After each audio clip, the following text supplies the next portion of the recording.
Okay, hello YouTube, it's the poet S.P. Howarth here, and tonight I would like to read for you a poem by the American poet Henry Wadsworth Longfellow. Now, this is Henry Wadsworth Longfellow here, and as you can see, he has the great misfortune to look a little bit like, be a bit of a looky-likey for one of my least favourite people in world history, the communist degenerate Karl Marx. There's a bit of a similarity, but we really shouldn't hold that against Henry Wadsworth Longfellow. He probably couldn't have done anything about it, may not even have been aware of it, and it certainly didn't affect his poetry, some of which is quite good.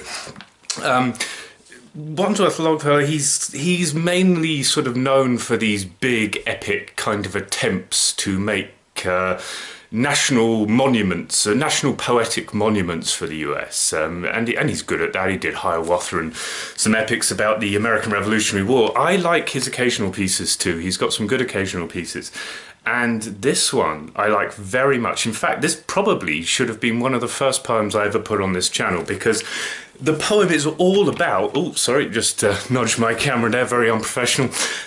This poem is all about enjoying poetry, and not just that, it's a poem about the enjoyment of exactly the kind of poems I like to read on this channel, exactly the kind of poems I like, which are simple, unpretentious poems that rhyme, that are easy to understand, and this is the kind of poetry that Longfellow praises in this poem, and I love that about it. In fact, it's quite funny, there's an essay about a versification that was written by another American poet who you probably have heard of, Mr. Edgar Allan Poe, and he says, he sort of criticises this poem a little bit. He mentions it and he criticises it, saying that there's no great range of imagination in this poem.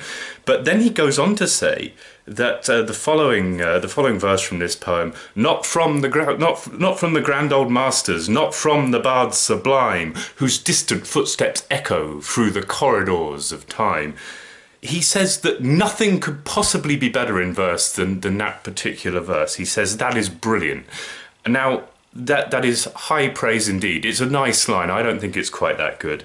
You know, talk about blowing sunshine up the guy's ass.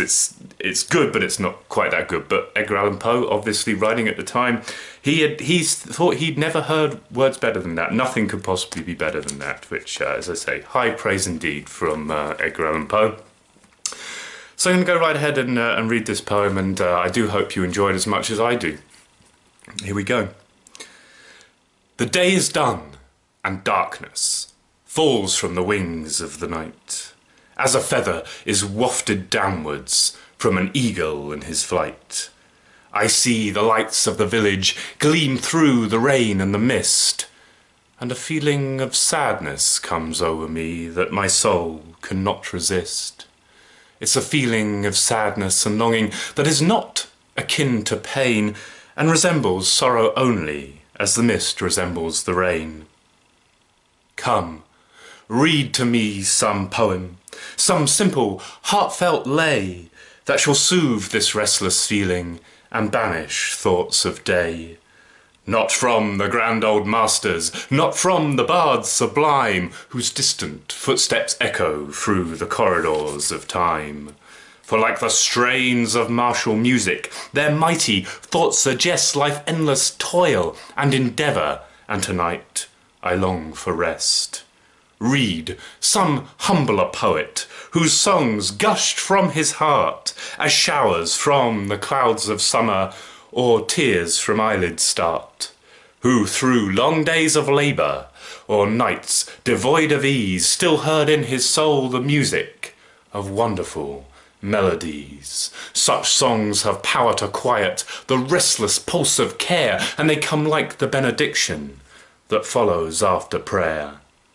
Then read from the treasured volume the poem of thy choice, and lend to the rhyme of the poet the beauty of thy voice, and the night shall be filled with music, and the cares that infest the day shall fold up their tents like the Arabs, and as silently steal away.